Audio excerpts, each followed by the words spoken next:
Hello and welcome everybody, I'm Sarex, and in this analysis video of Hearthstone Battlegrounds we'll discover the Beast tribe, the last of the 4 tribes put into the star set. So dragons, totems are basically missing here, pirates too, and maybe also other tribes that we still haven't discovered yet. So okay, let's get right into the action. As always, keep in mind, only because a tribe has specific bonuses doesn't mean that the tribe is your must go, and you can always go on to other things, especially because this is a very dynamic game and you basically fail if you just stick yourself to one plan, if you just follow this, no matter how bad things go, because then most of the time you will just lose. Okay, let's get right into the action. So on tier 1 we have basically 2 beasts, which are the Ally Cat and the Direwolf Alpha. The Ally Cat very versatile because you can sell 2 minions, which means this card basically has a cost of 1 gold if you combine it with the selling cost. We have 2 out of 12 cards being beast on tier 1, equals round about 16.67% chance to get one. On tier 2 we have a lot of beasts. We have 16 cards in total on tier 2, and we have 5 of them being beasts, equals 31.25% chance round about to get a beast. And mentionable card is Scavenging Hyena and the Red Pack. Scavenging Hyena because most of the people use this as their bread and butter card. They put it at the very right of their board and then try to play with Red Pack, which summons lots of reds, and so a beast that summons beasts that die and die and die, and the hyena goes into the sky. And later we also buff the beast tokens, and then the beast tokens are also durable, and the hyena is also only the hyena is only the end of our damage scale. Also very mentionable, the Kindly Grandmother, something like the worst part of Red Pack, because if you play Red Pack against Kindly Grandmother, the Kindly Grandmother will pop first, Red Pack will pop after the Kindly Grandmother Big Bad Wolf dies, and then we have 2 1/1s, and this card won against this in a fight. Okay. Next is the tier 3 type. We only have 1 beast out of 17 cards, which equals 5.88% chance to get this Infested Wolf. But to be honest, the Infested Wolf is basically just a way worse version of Red Pack and Kindly Grandmother, in my opinion. So better, let's say it's an improved Kindly Grandmother but a worse Red Pack. And then on tier 4 we have 2 beasts out of 14 cards, which equals 14.29% chance to get a beast. And the really notable card here is the Cave Hydra, because this is a minion that cleaves. Cleave, I just call it. It says this card also damages the minions next to whomever this attacks, which means you attack this and this and this get the damage without attacking or without being attacked by Cave Hydra. And so if you can manage to get a poisonous on Cave Hydra, I think by now this is not possible, but maybe in the later stages of the game it's possible. If they release a new set, new cards maybe, Cave Hydra can be the triple killer, to say it this way. So this is very notable. The beast, high stats, but it spawns your opponent a free. And this was my mobile phone, one moment. Whoops. Yeah, this wasn't meant to happen, sorry there. Yeah, tier 5 we have 4 beasts out of 13 cards, which equals round about 30.77% chance to get a beast. There are two good cards one mediocre card and a bad card in my opinion. The bad card is Sated Thrashedon because it's a beast that summons Murlocs, and if we go to beast we don't have anything with the Murlocs there. They are not of use for us. The mediocre card is Savannah Highmane because, yeah, it is very, very strong and it summons 2/2 hyenas, but we just have better options for the beasts. The hyenas are good if you get nothing else and want to buff the scavenging hyena. That's basically it. But the real killers here are the Ironhide Direhorn, which says overkill means it deals more damage than the opponent has HP. For example, it deals 7 damage, opponent has 6 HP, it's overkill. An overkill, it summons a 5/5 Ironhide Runt, and it's really good if this card spawns you extra minions, has more life than Highmane. So if this spawns 1 minion, it is better than Highmane, and that's why Ironhide Direhorn is, in my opinion, the better choice here. And then we have especially printed for Battlegrounds Goldrin the Great Wolf. It's for 4 Death Rattle, give your beasts +4/+4. So you want to put this at the left corner, let it die, and boom, all of your beasts have +4/+4. And as we would play it in the best case, it is buffing 5 other beasts, because we need to have 1 non-beast card. Yeah, we'll come to that later, it's a synergy card. And then on turn 6, we have 4 beasts out of 9 cards, which equals a chance of 44.44% to get a beast. And here also, we rate them into bad, mediocre, and really good.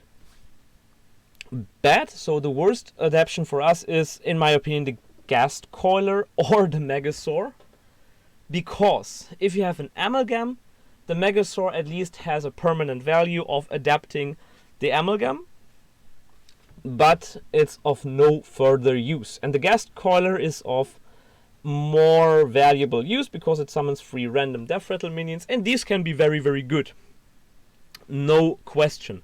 So the Ghast Coiler, it almost goes up to a really good card, but I don't see it yet, to be honest, because of the other choices. So Maxna is a poisonous 2/8, and you can buff minions a lot, so they have way higher HP, and that's why Maxna is really good here. Killing something is always good. And then the high end of the beast is Mama Bear, because Mama Bear says whenever you summon a beast, give it +5/+5. Keep in mind that this buff is also used if you have Mama Bear on your battleground, on your side of the board, and you play a minion from the tavern directly onto your board, it also gets the +5/+5. Or if Mama Bear is triple, it gets +10/+10. So this goes for summons, for plate, for whatever. This is really good. And that's why Mama Bear is your high end at Beast Synergy.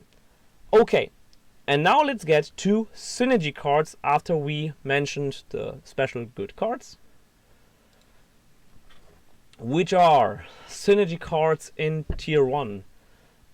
Mostly the only synergy card here is the Selfless Hero, because most of the time your cards die really fast, and so for example they have 6 attack, 1 HP, and Selfless Hero can let them have 1 additional attack, which is very good in my opinion.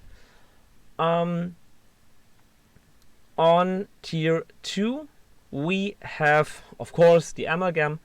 We have the Zoobot, because the Zoobot gives a random friendly beast, Dragon Murloc, +1/+1. If you have the Amalgam 2, it's a free that gives +2/+2, which is very good. You will very fast have a board that is filled. So Spawn of N'Zoth is really good here. So giving +7/+7, that's very good. You can replace the card later for anything more useful. Then on tier 3 we have the Houndmaster. Really nice, because it gives a friendly beast not only +2/+2 and taunt. So the Houndmaster gives you the option to decide what card has to be attacked. Most of the time it's the amalgam, but you want to make sure it's not your scavenging hyena, and that's what makes the difference. And that's why you really want to have at least one Houndmaster having played at this part of the game. Something like a worse Mama Bear, but Mama Bear is really good, so this card is also really good in synergy, is Pack Leader. Whenever you summon a beast, give it +3 attack. Also counts if you play the card directly from the tavern into the board. And if it goes for triple, it says give a beast +6 attack. So you need to have one of these. Also, natural synergy goes with Khadgar because spawns are also more if you go with Khadgar. Get the point. Also very good is, in my opinion, if you go for Shifter Zerus, because you have beasts all over all the tiers, but they are not that few as maybe in demons, and that's why Shifter Zerus is helping you finding them faster, which is totally right. So Defender of Argus, same explanation as with Houndmaster. For the taunts, it's very good. Menagerie Magician, same as with Zubot. Vermin Sensei also just buffs the stuff. Annoy module, of course, for your amalgam. And then we have, maybe if you want, Baron Riven there, or Brown Bronzebeard, because I noted a few battle cries, and Bran may be good to have one time to let them just buff. Riven there for the death rattles, of course. And Strong Shell Scavenger also very good if you want to go with Defender of Argus, and if you want to go with Houndmaster. So you have maybe more taunts than you think. And then Strong Shell Scavenger is really good. And at the end here, there is nothing of real use besides Sap Slivik. Same. Okay. That's basically it. And now let's get for the heroes. By the way, why am I this fast right now in terms of my other videos? There's nothing lot to say for beasts. There are just many. Basically, the point is you spawn lots of beasts, you try to buff them, and that's basically your style. So Scavenging Hyena goes up, your lots of beasts kill as much as they can, and you either win or you don't win. That's basically it. It's really not that big of a secret there. Okay, so as I said earlier, AFK, I won't tell it anymore. AFK is not that usable for other tribes than for mechs, because mechs profit the most from AFK, because also there are so many mechs. Dancing Daryl can be a really good choice here, because you will have a lot of small minions. You will maybe sell that small minions. Well, maybe so Dancing Daryl is good, but this is very hard RNG that you play here. George the Fallen, in my opinion, is very good, because the Beast tribe is not a late or an early game tribe. You play it in the mid stages of the game, and you can go up to the very end. So George makes sure that this end game is working out for you. Whoa! Yeah, Toki, as always, my beloved hero here, but the problem is you're not searching for so many specific cards. We're maybe searching for more cards, and that's why Toki is not that good in Beasts as she is in especially demons. King Mukla, this is the natural synergy fit. You always want to have one slot free just to buy a beast and sell it, to get as much bananas as possible, which allows King Mukla to just buff your minions up to the sky, as we maybe go it with Scavenging Hyena, Junk Board for Max, and so on. Yeah. So this is your natural. This goes to everything. So Mukla is really good here. Basial not that good. Charax, of course. The Maleficent not. Nefarium, Patches goes, not that hard into it. Patchwork also not. Professor Putricide is really funny because of one specific combination. So his Rage Potion says at the start of next combat, give your leftmost minion +10 attack. If you don't have a lot of minions, you can go for, where is it? For the red pack, set the red pack to the very left, the red pack has 12 attack, it dies and spawns 12, so it spawns up to 7 1/1 reds, which can just save you a lot of money. Why? Because 12-2 basically kills the first minion it sees if it's not a death rattle. And then you have 7 1/1s if you just have not played anything yet, which gives you an echo advantage. So, what else do we have? Pyromat is not that interesting, Wagtoggle is not interesting, Ragnaros is not interesting, Shadow Walk may be interesting, Curator as always very very good because it fits with every tribe, same as with Toki. The Lich King here is a very very special mention because you will have a lot of Death Rattle minions, and it says at the start of next combat give your rightmost minion reborn, which makes your other minions not that vulnerable but more useful because a certain Death Rattle is just used twice, which is very very good. Red King also very very versatile in this because tribe synergy. Gallowix you don't need to have the extra gold coin that much because this is mostly for late game purposes like demons. And Yoxaron is really really good because let's say in about 50% of the time you will always get a mech or a beast with this. So Yoxaron is really really good if you play one of these tribes.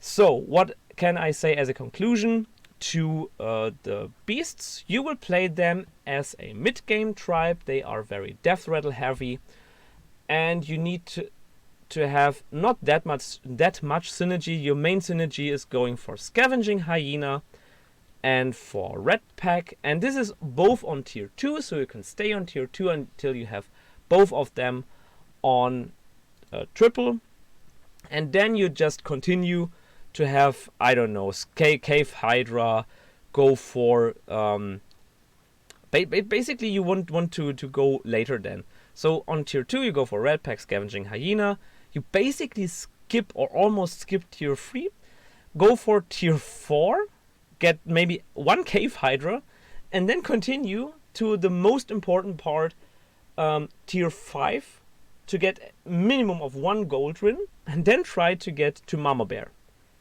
So this is basically the optimum how you go. Yeah, that's basically it for today's video, and nothing more to say. If you like beasts, they're very very playable, as same as every other tribe. So my whole conclusion to all of the tribes, same as with how to play a multi-tribe, goes on the next video. Comes with the next video.